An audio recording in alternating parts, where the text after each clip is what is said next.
What up, people? This is the Dangerous Minds Podcast, episode 7. I'm your boy, Vinny Dangerous, and welcome to the show.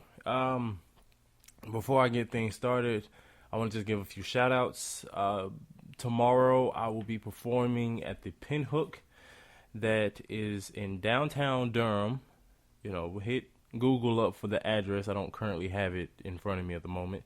But I'll be performing at the That's the Joint showcase / open mic. I'll be one of the featured artists. Shout out to the Underground Collective for putting it all together. Shout out to the Pinhook for always supporting the local hip-hop scene. And, so I would really appreciate anybody that can make it to come out that way. I'm also currently doing an email contest. You have to be a part of the email list. If you're not part of the email list, you can go to www.vinnydangerous.com and, sign up for it. I'm giving away a free piece of merch and maybe a little something extra. I'm not too sure yet, but I know I'm going to give a free piece of merch, something that I have released, and I have something that I'm currently in development, but I'll give you the first item. Once we get that done, the contest starts July 31st. There is 31 days in July. Let me make sure. 31 days in July. So July 31st to August 31st. So, from A to B. And, you'll find the details and everything on the website once you sign up for the email list. This episode is going to be a little different. I might actually even cut it short because I kind of have a few things to talk about, and it's for multiple reasons. One, because there's a lot of things that was kind of going on this week, and there's a lot of things I want to touch on. But then when I sat down and thought about it, none of them really piqued my interest at all. Now let's start with the biggest thing, which is the RNC from this week. For the Republican National Convention, there were, multiple days for this convention. I only really heard about two things that really, jumped off the page that happened during the Republican National Convention. And the first thing was, the biggest thing to me, was Melania Trump stealing the speech of Michelle Obama and passing it off to her on her own, for her own. I'm not going to go too detailed about everything. It was just, kind of copy and paste, almost word for word, just changing up whatever, comes, whatever doesn't fit her. Anything that has to do with a black woman from Chicago, I'm pretty sure is not gonna apply to Melania Trump. And, right before she went up there, I saw a clip on the news when they were talking to her about her speech.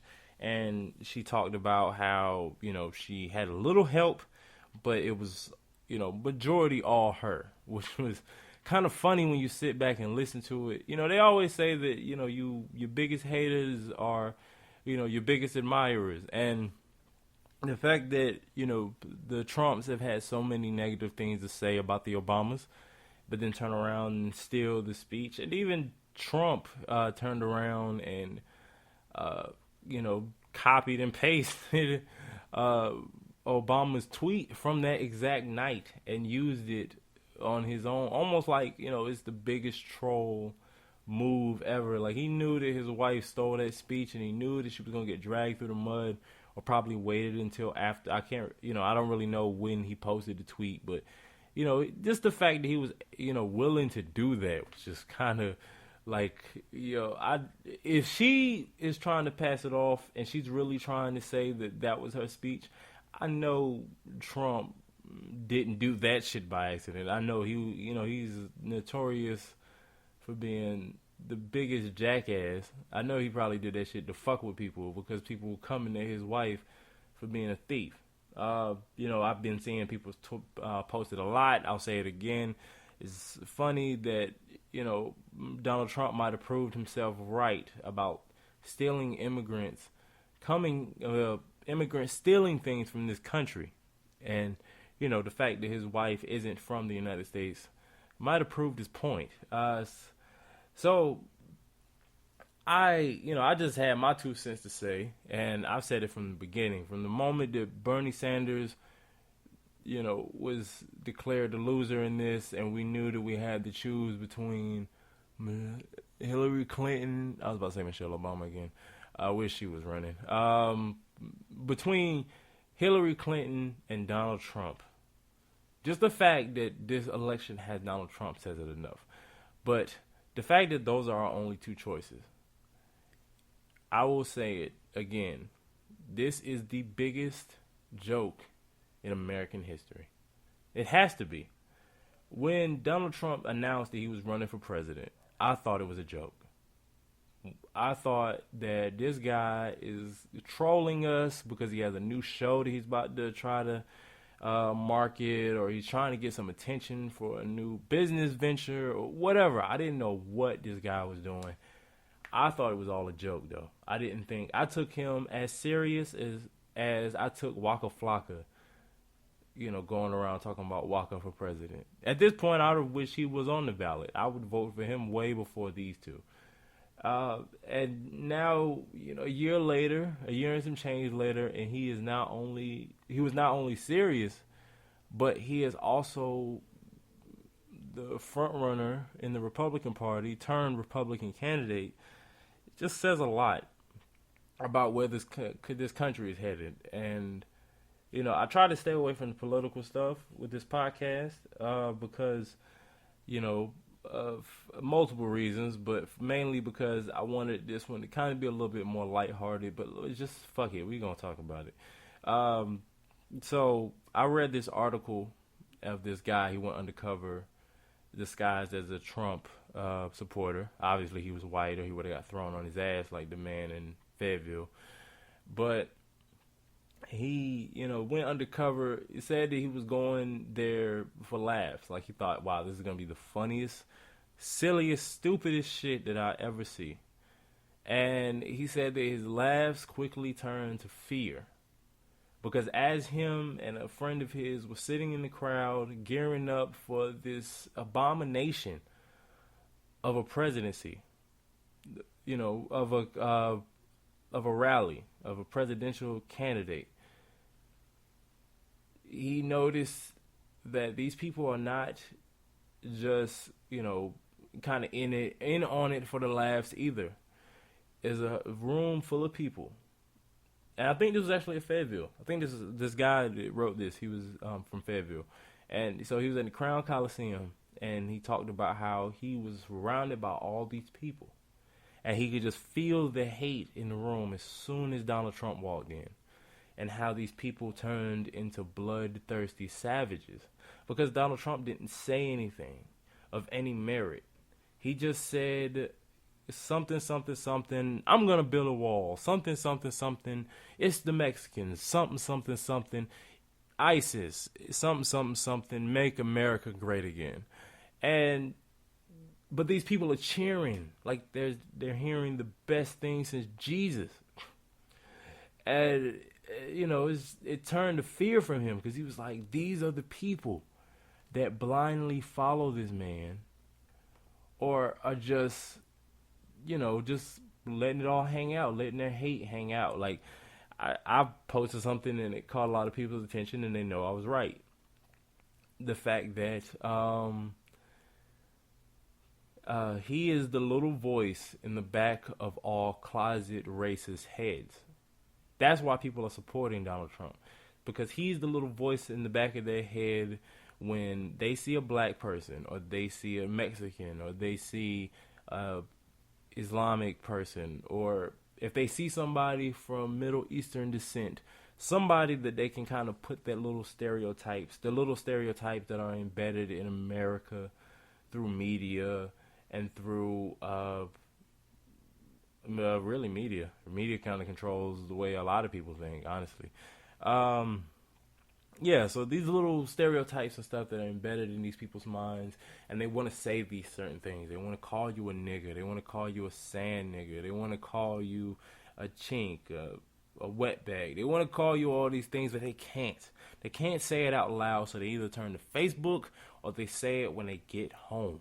Because if they go out in public and say it, or they say it during their job, during their time at work, or they say it at any point that could possibly be harmful to their financial, social, emotional health. Because you turn into a pariah at that point once you're, a well-known racist. Unless you're willing to live with that kind of stuff, a lot of people, just kind of keep it under wraps. But so he's the guy that can go out and say all the things that they want to say. You don't believe that Donald Trump is going to be a good, leader just because that he runs a couple businesses here and there. He's been bankrupt a couple times, so it's not like, he's that big of a success. He's not that much of a financial genius when it comes to the business stuff. He doesn't have any policies. He just talks about doing these idiotic things with no type of really real reasoning or backing, other than the fact that he is a very prejudiced and racist pig. And, that's not why you people follow him. You follow him, you listen to him, you're going to vote Donald Trump and support Donald Trump because you are a racist. Either you are a closet racist and you keep Donald Trump as the little voice in the back of your head, so maybe he can make it okay for you to be a fascist, bigot, or you're already an open and proud and, ignorant racist motherfucker, and, you finally have a president that is just as open and as ignorant and as racist as you. That is the only reason why you people support Donald Trump. So there's no talking to a Donald Trump supporter. So I don't, one of the things that I like, one of the things that, I thought about when I read this article, because this was a while back, and also when I would see people go to Trump rallies to protest and say certain things. Like, one dude got punched in the fucking face in Fayetteville, and the cop slammed him to the ground.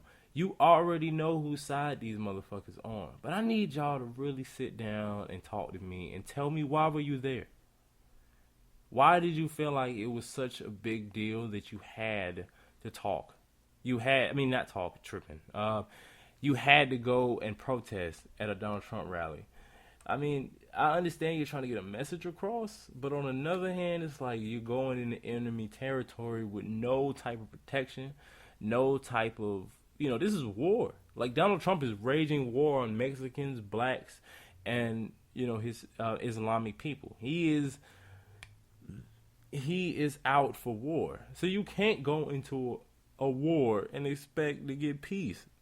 You can't speak your mind in a room that is being led and being commanded by a dictator. Like, Donald Trump is Hitler in 2016 at this point. If he gets into a position of power, we will see the second coming of Hitler. I'm not denying that. I'm not in any doubt in that. So, don't go to these things and, hold up a sign or be, saying shit, because if you're trying to convince the people in this room, they already know. The people in the room with Donald Trump, the people in the stadiums, the people that went to the voting booth and voted for this motherfucker on all, just completely, there's nothing you can say. There's nothing you can say to Donald Trump, or to a Donald Trump supporter to change their mind.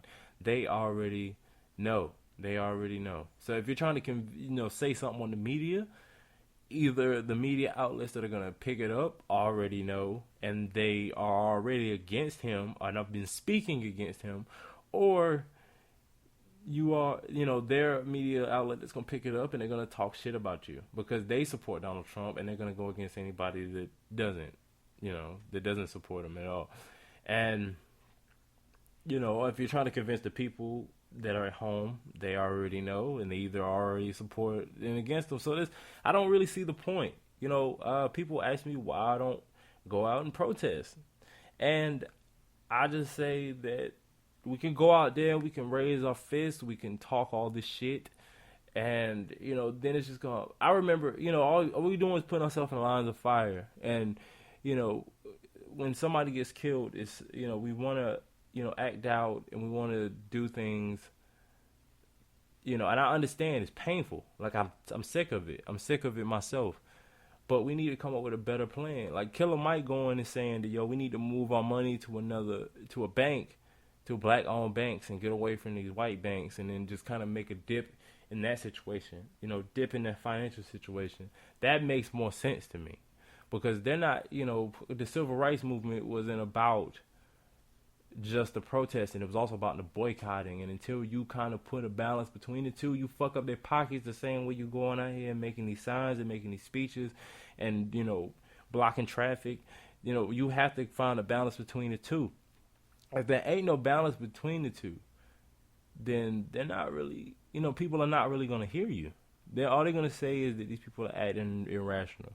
It isn't until, you start fucking with their livelihood, then they start to really understand and try to maybe make a little difference in your livelihood. I'm not gonna say they will. I'm just gonna say that they're gonna try to go back to being more sneaky instead of being more open about how much they don't fucking like us. But yeah, okay. Let's I kind of went on a tangent. Let's get back to the basis of this thing was that the American election in 2016 is the biggest joke in history, because it's we have two very underqualified people that are running, and Donald Trump is the fact that Donald Trump is even running is the reason why I feel like I could put in an application to become the governor at this point in my life. Fuck my age, fuck my credentials. Because, anybody better than Pat McCrory at this point is anybody but you, Pat. Anybody but you. But, it just kind of baffles me that I need 20 years of experience to get a job at Chuck E. Cheese, but then this motherfucker could just show up and say that I'm be president, and now he's the Republican candidate. Republicans, you're fucking up. You're fucking up more than usual anyway. And then we have Hillary, who, if I hate to say this, but I will vote for Hillary if it comes down to the two, because there's no way in hell I'm voting for Trump. And if I leave my vote unaccounted for, I might, if all of us think that way, then we might sway the favor to Donald Trump, and then that's going to really fuck us in the ass. So I will drop that vote, but I don't like Hillary. I don't like Hillary at all. I definitely don't like Trump, but I really don't like Hillary because she just don't give a fuck about black people. And, I have to say that. She don't give a fuck about black people. I don't really think she gives a fuck about the women that support her. I think it's more of like, kind of just saying what she needs to say. I guess that's the difference. Is like we have a closet racist, and then we have a, out loud, and I don't give a fuck about y'all racist. And it's just, whew, damn. This is like, and then it's funny because I look at, Melania Trump taking taking Michelle Obama's speech, and I see Donald Trump and I see Hillary Clinton, and it's almost like, when you really look at it, this is the country we live in, and the fact that she can steal the speech, or Donald Trump can say the things that he say, and Hillary can hide and kind of maneuver, kind of just smile for the camera, but she's doing all of these devious things in the background. It just makes you wonder, are these the right people for America? This is kind of what America's been built on. It's been built on thievery and treachery and, just flat out, bigotry, but just hiding it behind something else, hiding it behind religion, hiding it behind laws, it's just, maybe these are the right people to be running America. Because, Obama kind of seemed out of place, because he actually cared about the people from what it seems. I don't really know everything that Obama was doing, because everything isn't going to be publicized in the news, or is it going to be public knowledge. It might be stuff that we might find out later on, but I kind of felt like he kind of cared about the people, and maybe that's not what America needs. Maybe America needs someone to run it into the ground. Maybe America needs a country that is just a reflection of needs America needs a president that is a reflection of what this country is. A country that was built off lies, thievery, and murder.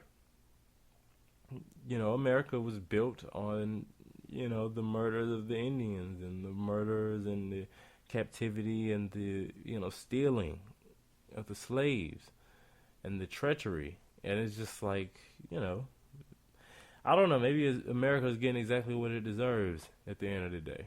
Now, I'd hope that people don't hear this podcast and then turn me into a pariah. I'm not a terrorist. I don't give a fuck about blowing shit up. I don't give a fuck about killing people because I love people.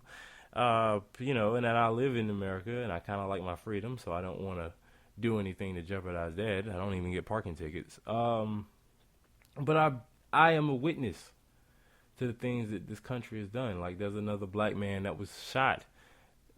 Thank God he wasn't killed this time, but he was shot laying in Florida, which I'm like, Florida, y'all gotta get it together. What is up with Florida and all this crazy shit? Y'all feeding babies to alligators.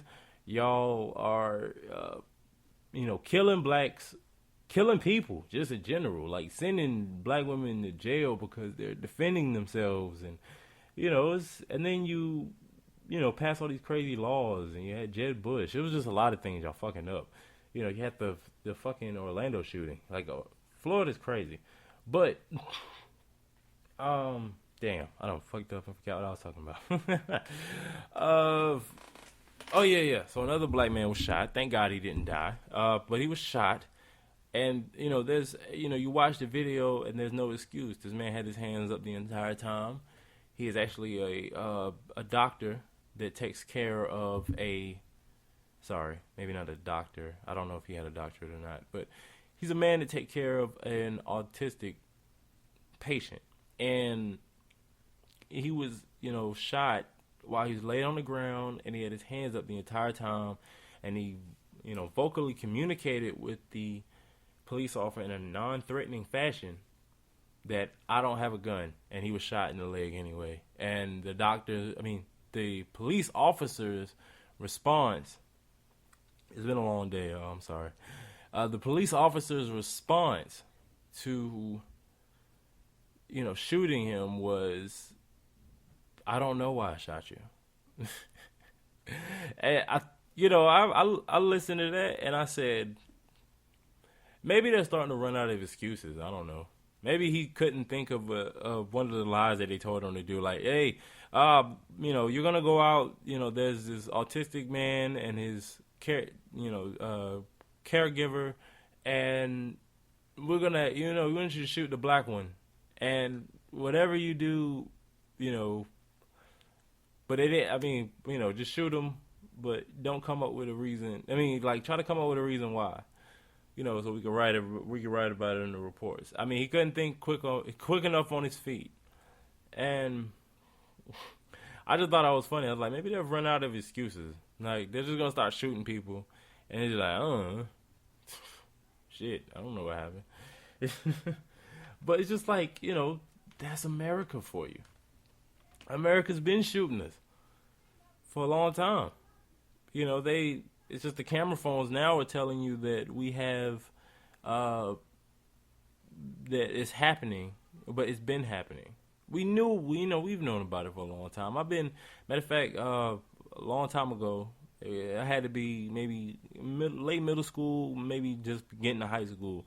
And I remember me and my brother were going to go play basketball. But I decided to do some other things around the house. And he went ahead without me, and I said I'll just follow up. So I come around the corner. He went like maybe 5 minutes before I did. I come around the corner and I see him laying on the ground, and he's being approached by these two police officers, and they are questioning him, but they're being very aggressive. And I'll come up questioning. I'm like, what's going on? Why do y'all have my brother? Because I know my brother. I know he ain't did shit. So the fact that, my brother's just laying on the ground and he has handcuffs, and then this dude is just being real aggressive, and then it turns out that they're looking for a guy that looks nothing like my brother, that is, maybe like a whole 6 years older than my brother. Maybe this guy, I know this guy had to be like 18, 19 that they're looking for, and my brother's only like 12, 13. And he's nowhere near, like, these guys look nothing alike. My brother does not fit the description whatsoever. But they just, decided to pull him over, and luckily my brother had some sense about himself to just kind of keep quiet, just answer questions. I was pissed. I don't know. I might have got us both shot. But anyway, it's just shit like that. Like, they see us walking down the street and want to stop us and then, fuck with us. And that's America. America's been fucking with the people of this country that don't have any money, that is a minority, that are women, and aren't Christian and white and male. Isn't male. It's just saying, like, it's just, that's America for you at the end of the day. So maybe the results of November is, regardless if it's Hillary or Donald Trump, please God, don't let it be Donald Trump. But, maybe the results are a reflection of what exactly America deserves. And America deserves the shit sandwich that's been given the world since Columbus supposedly discovered it. Okay, I'm going to wrap it up from right here. I'm kind of rambling. I've already said my piece. And the second thing, I almost forgot. The second thing that happened at the RNC real quick was that, what's his name? Damn, I can't remember his name. Ted Cruz. Ted Cruz is, denied, didn't give his endorsement to Donald Trump.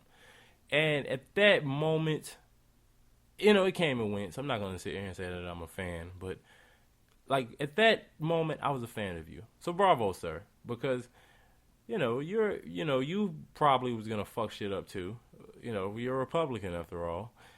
But, that stance, proves something to me. That you're not all bad. You're not all pieces of shit all the time, maybe. So, bravo, sir. But I just wanted to say that. Like I said, I'm performing at the Pinhook tomorrow. Sorry I didn't really prepare for this podcast as well as I did the last one. I really appreciate everybody that supported the last one and all the other episodes from beforehand. Tune in next week for the 8th episode. And I promise I'll put a little bit more effort into it. I have my brother back with me. He couldn't be here. I promised it last week, but he couldn't be here. Duty calls, regular jobs, and everything like that. So yeah, this has been the 7th episode of the Dangerous Minds podcast. Once again, I'm your boy, Vinny Dangerous, and I'll see you again soon. Y'all have a good one.